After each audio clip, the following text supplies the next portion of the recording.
Welcome to the Australian Naval History podcast series for the second of two episodes on Australian Navy codebreaking during the Second World War.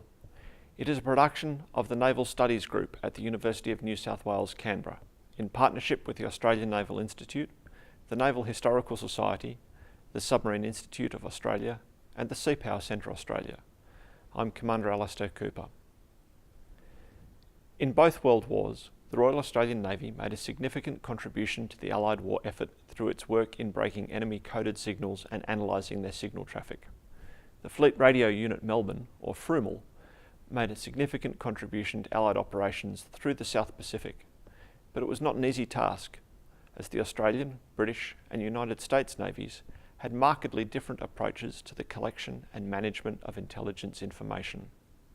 Moreover, there were some strong, idiosyncratic personalities at many levels whose conduct had a big impact on how very discrete organisations were run. To tell us more, I'm joined via Skype by Dr. Ian Pfennigwerth, a former naval officer and communications specialist who's written a number of books on Australian naval history, including the biography of the codebreaker Captain Eric Knave. And, here with me in the studio, Dr. Joe Straczek, whose PhD dissertation was the RAN's cryptographic work, Mr. Craig Collie, the author of Codebreakers, Inside the Shadow World of Australia's two Bletchley Parks, Bletchley Park being the name of Britain's famous codebreaking centre in World War II, and Vice Admiral Peter Jones, author of Australia's Argonauts, which in part describes the lives of two of the major figures in the RAN codebreaking effort, Commander Rupert Long and Commander Jack Newman. Gentlemen, thank you for joining me. Ian Pfennigwerth, can you throw a bit more light on the role that Eric Knave played at Informal? Yeah, of course. Eric was very enthusiastic. He was an FECB card-carrying member. He believed in sharing intelligence. That's what it was for. He didn't collect it to keep it. You collected it to give to people. And he was of the opinion, and I think most of the people in his orbit were, that it didn't matter whose intelligence it was or what ship or army unit or aircraft was transmitting, the information should be provided so that the people in the operational side of things could deal with it. It wasn't something that you had to keep close to your chest. But we should have pointed out, I'm sorry, that in the United States Navy, there was a war between the communicators and the intelligence people, and the communicators won. So that signals intelligence belonged to communications and not to intelligence. So right. The Office of Naval Intelligence in Washington was denied access to information being intercepted by the United States Navy because he wasn't a communicator, was he? So this was the attitude, and this was the background that Fabian, who I don't think was a very intelligent person, brought to his job. And his belief was his people collecting intelligence for the US Navy, and it wasn't for anybody else. Eric Knave, on the other hand, said that, well, it's intelligence, it should go to anybody who could use it. So that's point one. Point two, there was a rank difference. Fabian was promoted lieutenant commander, and Knave was already a commander. But as Clive's mentioned, he was a Brit, and Fabian had no time at all for the British. None at all. Wouldn't give them the time of day. So that was point two. Point three was that although Eric had worked with JN25 Code D in Singapore, he hadn't touched it since. Captain Wiley, who was referred to, I think, by Joe Straczek, said, no, we think that's... This is to Knave. I think that's too difficult for you, Knave having about a breaking thing. And we'll just give you some minor stuff to do. But of course, as their condition deteriorated markedly, it then became important for the British to recruit anyone who could help with this. And so there's information that Knave was receiving intercepts and tips on breaking into JN25 until the very day before he was sacked. And he was sacked because it was the end of October 1942, and it became important to the Americans that they took firm control of this joint organisation. Fabian had been through the ranks of SIB, and it had sidelined or kicked out people he thought were useless, most of them British, of course, and he had purloined the people from Knave who he thought were useful. So a number of the military personnel were taken under Fabian's wing. The professors and the rest were given the fleet. And so the organisation was breaking up.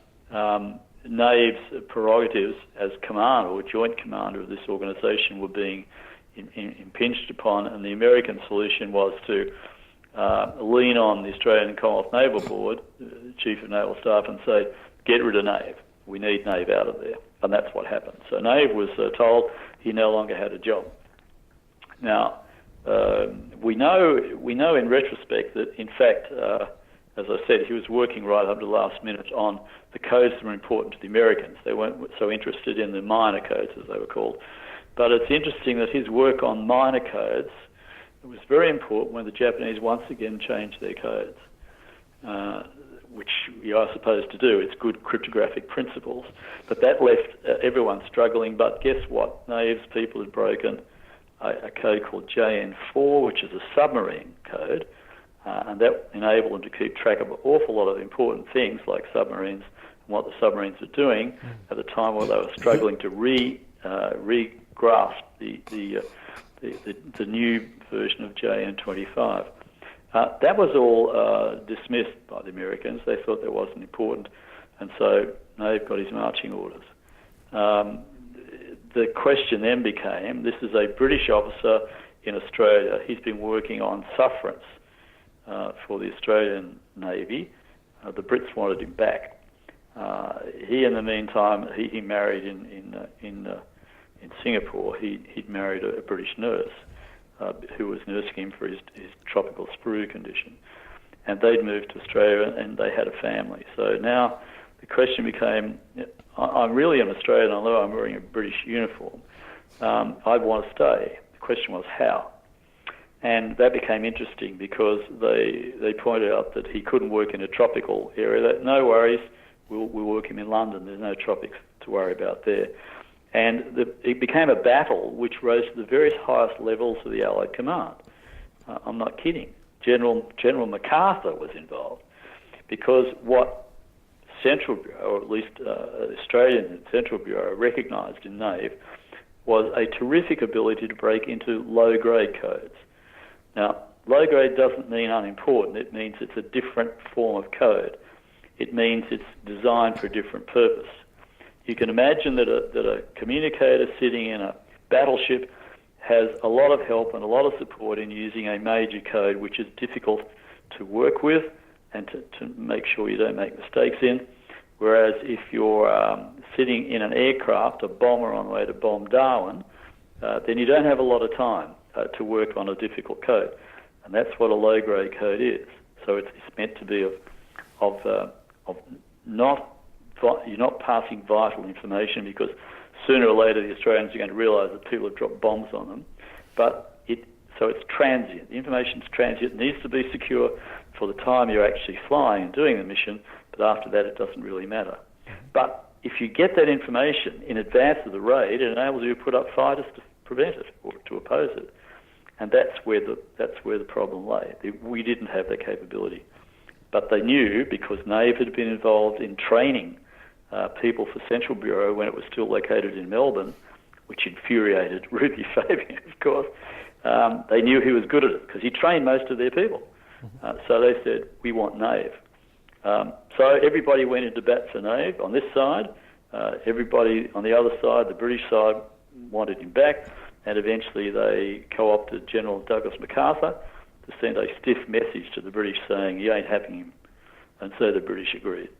And so Rudy got his way, not for long as it happened, but nevertheless Eric Knave found himself in Brisbane, which is where Central Bureau was set up, and his responsibility was training operators, the field parties, to use the information he provided them to break low-grade codes of immediate operational importance, and to pass them on to the local commanders.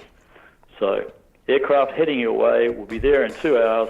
get your fighters in the air was the sort of stuff they were looking for out of Knave, and he provided. I think we'll pause there. Just one point following on from what Ian's saying. Knave, when he was up at Central Bureau, was training both Australians and Americans, in that the Americans, when they arrived, were trained by Knave for the same reason. And one of them has commented that the best thing that happened to us was that Fabian and Knave didn't get on. It seems to me good that point. Good point. it seems to me that the successes that occurred happened almost in spite of the personalities that were involved in this endeavour. But it was also a very technological endeavour. It became huge. But by the end of the war, the most advanced communication systems the world had ever known were employed by the codebreakers across the world. Amazing advances in technology and in the ability to pass information almost immediately. Almost as soon as the Japanese touched the key, the information was being passed around the world. But succeed they did in the end, and one of the first ones, Joe, was a contribution to the Battle of the Coral Sea. Just wondering if you can tell us a bit about that. Yeah, but basically in March 1942, the codebreakers at Informal and Honolulu basically broke into some messages which referred to an Operation MO and references to attacks on the northeast coast of Australia. And so that straight away alerted them to the fact that there was an operation being planned in the Coral Sea area. And as time went on, they intercepted and decrypted further messages which referenced the Japanese carriers Kaga, Zuikaku, Shokaku, and Shoho. Now, Kaga was originally slated to be used to support an operation which was an amphibious assault on Port Moresby, but because of damage received, she, in her deployment into the Indian Ocean area, etc., she had to go back to Japan, so Shokaku, Zuikaku were put in her place. Now, the Americans built up this picture of what was going to happen. So Admiral Nimitz in Honolulu dispatched Admiral Fletcher with the USS Lexington and Yorktown into the Coral Sea area. And so they were in the Coral Sea area and they were able to basically mount a strategic surprise on the Japanese and prevent the amphibious assault on Port Moresby. Just as a sideline, you may have seen the recent news clippings of the USS Lexington, where she sunk in the Coral Sea. But yeah, so the provision of that intelligence and the correct interpretation and the acting on it allowed that strategic surprise to occur. After the Battle of the Coral Sea, the intelligence continued and they saw that the Japanese, which had a series of subsequent operations planned, initially delayed and then cancelled them. And these subsequent operations were intended to cut the sea lines of communications between Australia and continental USA. Now, just one step beyond that again, the codebreakers at Informal intercepted the first intimations of a possible Japanese landing on the north coast of New Guinea in an attempt on Port Moresby from overland, which of course developed into Kokoda. Thinking about Informal, we've mentioned only a couple of the senior people involved, but it was of course a much larger organisation than that. And as Peter, you mentioned, many were from the Women's Royal Australian Naval Service. Just wondering if you can tell us a little bit about the role that they played in actually making the organisation work. Yes, so the timing was actually very propitious because, as I indicated, in early 1941, the Royal Australian Naval, Women's Royal Australian Naval Service was established, and the initial intake went to the new communications base at HMAS Harmon on the outskirts of Canberra, as it was then. And so when the need for a large number of communication sailors to go into Informal, the obvious place to look was actually for this new RANS, because there was, although there was initially 14 members of the Women's Emergency Communications Corps went into Harman, there was many more in that organisation that could be sourced, and also from a large number of women who were keen to join the Navy. So the next intake was to Melbourne, and to give you sort of a feel, there was about 500 RANs who joined during the war. About 280 were communication sailors. So the real emphasis of the RANs was actually into communications, and they became extremely proficient, and they were the backbone of the Royal Australian Navy's involvement in Informal. And really, if you look at the contribution of the RANs to the war effort, the big strategic contribution they made was actually in Informal. Now, Joe's done some work. It's hard to unpick how big Informal is because of that secrecy it had. And perhaps, Joe, if you want to talk about the work you've done just to try and get a grip of how big was Informal. Yeah, all right, this sort of jumps a bit. Again, in the context of facilities, if you look at a map of Australia, you had Informal, which was located at the Monterey Flats, and that was the administrative and cryptographic heart of the organisation. And attached to that, you had an intercept station at Moorabbin, which was southeast Melbourne, jointly run by the USN and the RAN. The RAN personnel there were predominantly RANs. Joe, what does an intercept station consist of? Well, but basically it's a radio receiving. Okay. And they try to put it in an electrically neutral area because in order to pick up weak signals. Okay. So there are banks and banks of receivers, and the intercept operators are sitting there. Sometimes they got two sets of earpieces listening to two frequencies simultaneously. And they're sometimes supported by the direction finding stations, which if they get a transmission, they'll quickly tell the intercept station what the frequency is. Okay. So it's predominantly, you had large numbers of RANs working in there. So you've got Moorabbin. Harman in Canberra had an intercept station and a direction finding station. HMAS Magnetic in Townsville was an intercept station run by the RAN. The USN were establishing in the late 44 or early 44 a new intercept station at Cooktown. The USN were running an intercept station at Adelaide River in Northern Territory. The RAN was running the DF station at HMAS Coonawarra, again in the Northern Territory outside Darwin. The RAN had tried to establish a direction finding station at Northwest Cape, but whilst it was being constructed, a cyclone went through and wiped it out, so it was never built.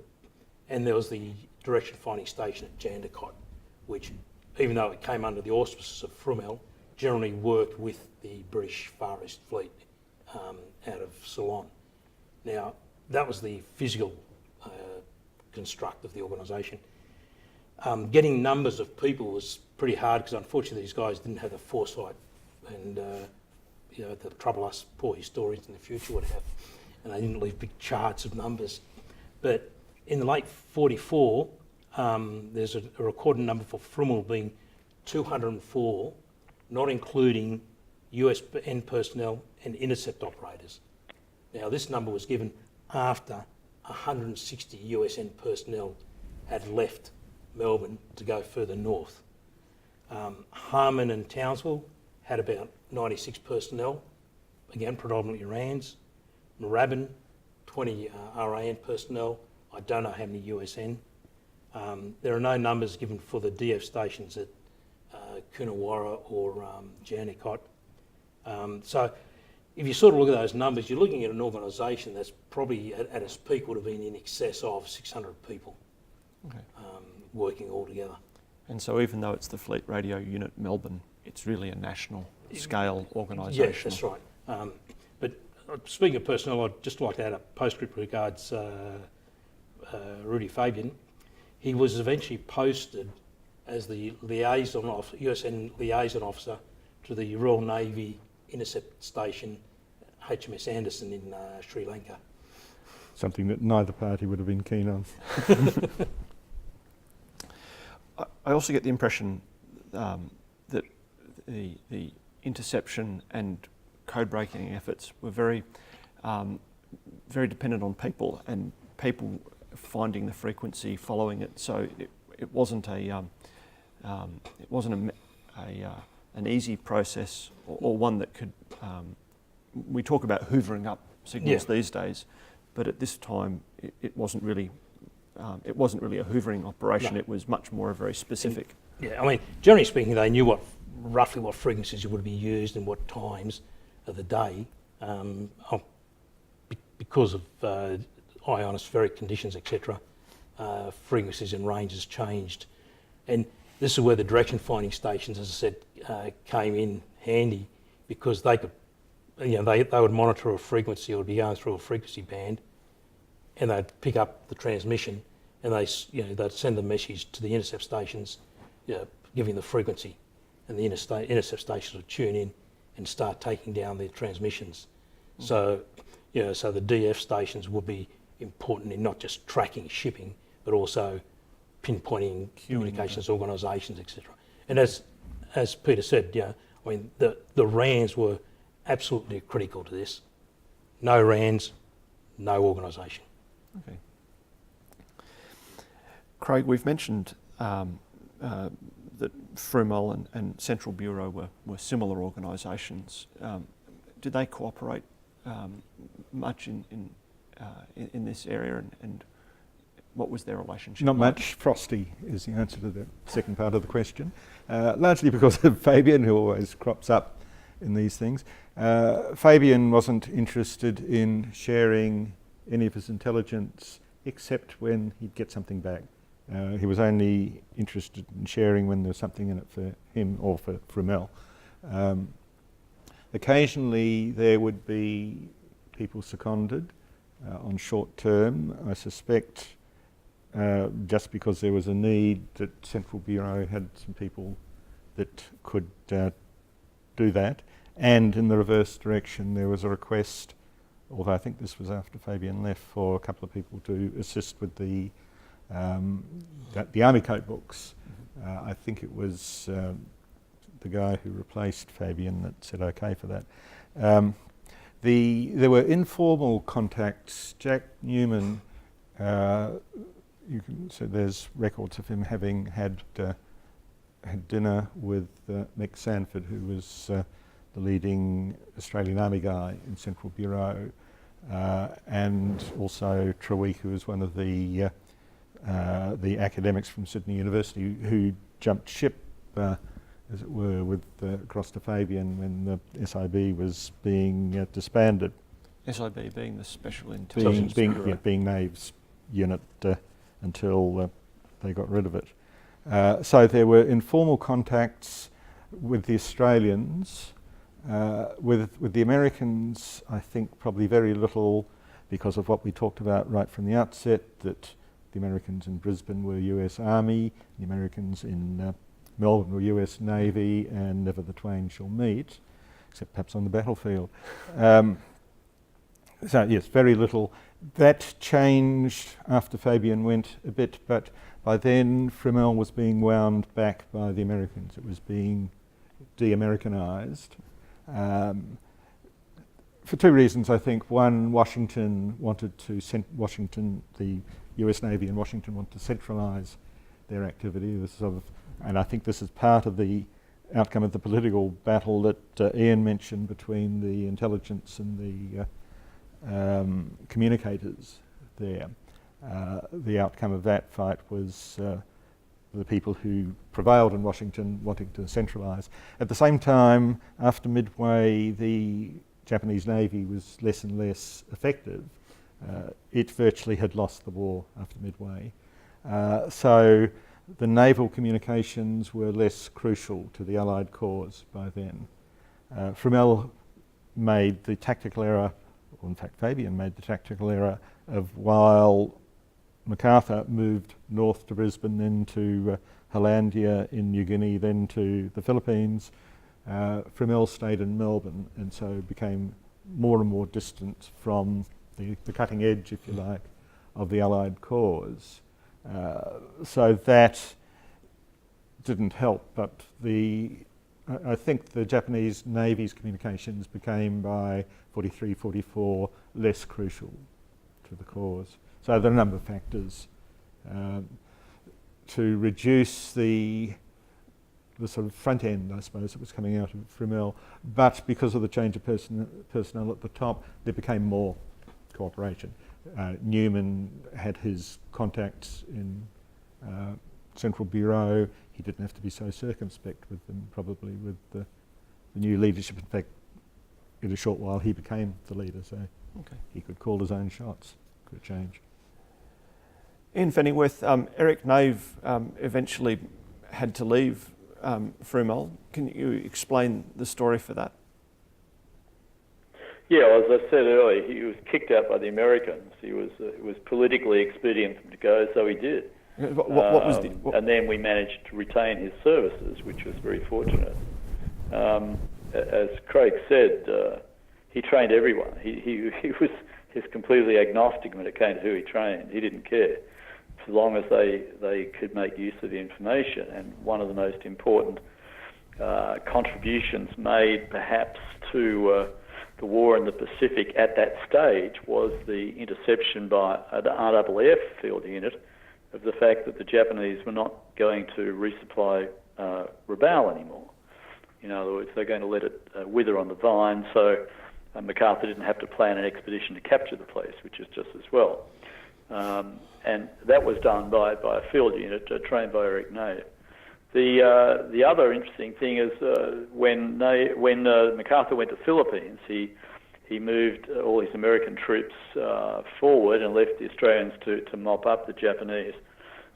He took the Australian Navy with him, of course, and the other people he took was a group from also Air Force from Central Bureau, who were there to provide air raid warnings of Japanese attacks, which they did.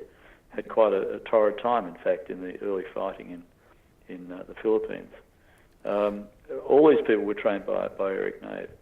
Then, when the decision was taken to move the headquarters forward, first to Hollandia in Dutch New Guinea, and then finally when they'd beaten the Japanese to just north of Manila in the Philippines, Eric couldn't go because he still was under this restriction about working in the tropics. So he was left behind to continue the training and to continue working on the codes, but also to write the history. And in the Australian archives down in Melbourne, there's the most detailed history of how Central Bureau came into being, how it worked, who did what to whom, and more importantly, perhaps if we ever have to fight a war against the Japanese using World War II codes, he made very clear how you break them. That was his work. So he was left behind, and that was probably appropriate because we'd moved beyond that point, and he was still ill, so he couldn't travel with them. Okay. As a result of that, the document that came out of Knave's survey at the end, we know much more about what happened in Central Bureau than we know about Fromell. Fromell, we know very little. We don't know really who was doing the code breaking there. Those records weren't kept. No one seems to have written a memoir of what the Americans were doing. They're all dead now, so we'll probably never know. Okay. Craig, do you have anything more to add about the conduct of the Philippines campaign? Yes, one of the significant things for our cryptographic bureaus, MacArthur wanted it to be an American show, the Philippines. The Australians were not part of that and were not intended to be part of that. He had them diverted, I think under protest, to mopping up operations and Borneo. It was going to be all Americans with a few token Filipinos, with one exception. the Air Force field units and the Army ones that were attached to Central Bureau, and they had started with Middle Eastern experience and built from that, were clearly far more effective in their work than the equivalent American ones were. As far as MacArthur was concerned, for getting the advance information of what the intentions were of the people they were about to invade, he wanted the best, and the best was an Australian unit, so they made the exception. Everyone is American except for the radio field unit, and that will be an Australian unit. They went there in their slouch hats and they called them the Foreign Legion. By 1944, the war is obviously changing considerably, and Fleet Radio Unit Melbourne, Informal, changed as well.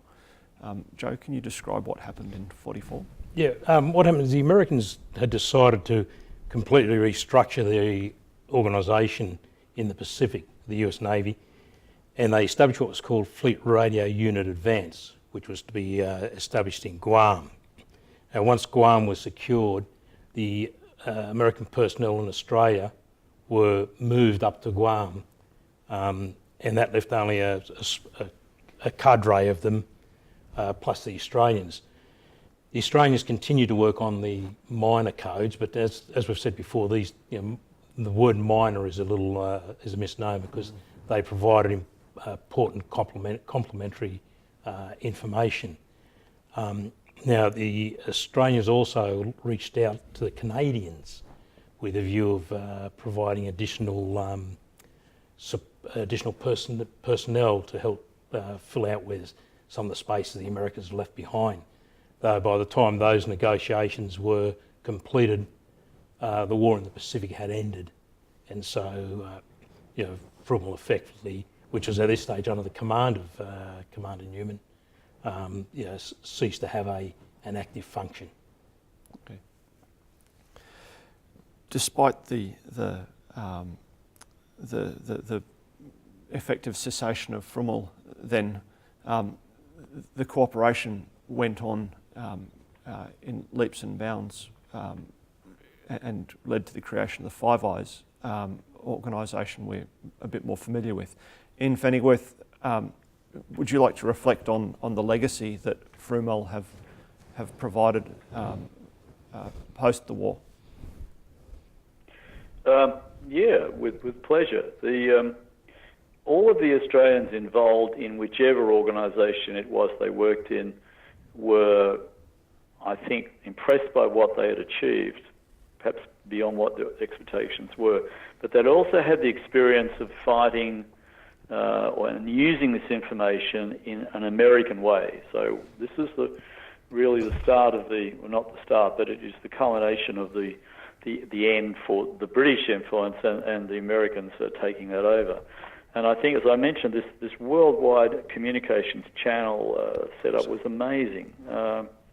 So each left their organisations with the determination that A, we need something like this for our own national defence, and B, wouldn't it be good if we could preserve the skills and capabilities that we've all learned in an organisation which is going to work internationally.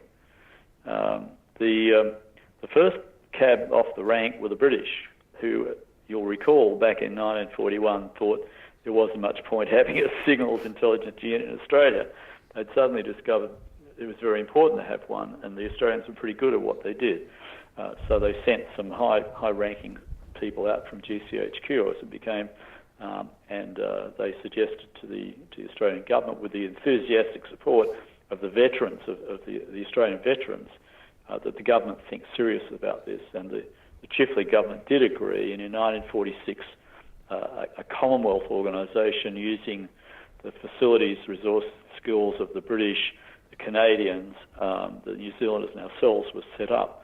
But this wasn't enough, because clearly, while the British Empire Commonwealth might have its own issues, there was a bigger fight brewing, particularly in Europe with the Soviet Union, and it became necessary to ally ourselves with the United States. Now, this was done through the British, so it was a two two-party agreement with Australia and the others hangers-on through codicils to the agreement. So for some time we were regarded as, again by the Americans as being unimportant, but that changed too, and eventually we were admitted to full membership of what was called UKUSA, UK-USA agreement. As I mentioned, the two parties, but more recently has become Five Eyes, which has the same World War II allies working together today, basically on the same problem. That's the legacy of the work that was done in Informal, but more particularly, I suppose, in Central Bureau. But it was a coming of age for Australian signals intelligence. Thank you. In the studio, gentlemen, I might ask you for your concluding comments. Craig. With Informal, although Fabian sequestered the Glamour code for his fellow Americans, JN25, the infrastructure was provided by RAM and run by RAM. They were the intercept stations picking up the signals and manned increasingly by Australian RANs, and the accommodation. So they were part of the process, even if they didn't get the glamour end of it. They were actually much more effective than Fabian ever allowed himself to believe, because of the codes that Knave and his colleagues were working on right from the start. The JN4, the submarine code that Ian has mentioned, picking up the traffic from the mandated territories, which is what they were encouraged to do in the first place. And Knave became, who had been the pioneer, also trained the next generation as they came in at the beginning of the war, initially with that part that he could do it in Informal, and then on a much bigger scale because he trained Australians and Americans at Central Bureau. So he's very much the father of not only World War II, but everything that's flowed from it that we just described. Okay. Joe? I'd reiterate Ian's comments regards the post-war development, but I'd probably just expand it a little bit more in the context of what we've been talking about in naval and military signals, to say that there was also a diplomatic element to this, in that Informal was the SIB was initially intercepting diplomatic traffic as well, particularly out of South America, and that eventually became a separate organisation under the Australian Army. So that when the post-war organisation was created, that function also moved in to the new organisation. So it encompassed all three of the signals intelligence organisations. But yes, I think the legacy from Informal, Central Bureau, and the diplomatic section, I think it's diplomatic section D, I think it was called. D. He's basically in Russell Hill in the buildings of ASD.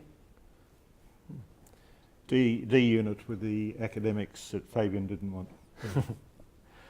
Peter Jones. Yeah, I'll just reflect on the people. And it's interesting in this story that you had this contribution by a group of people amongst those officers who are commander, captain rank, Eric Knave, Rupert Long, who Barbara Winter accurately in her biography called the intrigue master, who had a vision, Jack Newman, Florence Mackenzie, who helped create the RANs. They had a tremendous impact in this whole area, which had really made a major contribution to the war effort. And of course the RANs, who largely manned Informal, and also the men who also participated in that organisation. But of course, because of secrecy and how much that was really not talked about for 2 generations, also their contribution hasn't really been fully recognised, and I think we should remember them. Agree. Ian Pfennigwerth, any final thoughts? No, I think that it would be great if Australian people could recognise the contribution made to the Second World War by Australian code breaking. It's, I suppose, naturally wrapped in secrecy to some extent, but there's hardly any secrecy about it now. What they achieved and what they delivered to the operational forces to enable them to win the war was way out of proportion to the numbers involved. It'd be nice to have that acknowledged, which so seldom happens these days. Hopefully we've gone some way to acknowledging it today and to providing an account of the activities of these people and their contribution to the war. Craig Collie, Joe Straczek, Peter Jones, Ian Pfennigwerth, thank you very much for your account today. Ladies and gentlemen, thank you for listening. I hope you've enjoyed this presentation. For more stories about Australia's Navy, just search for Naval Studies Group in your podcast app.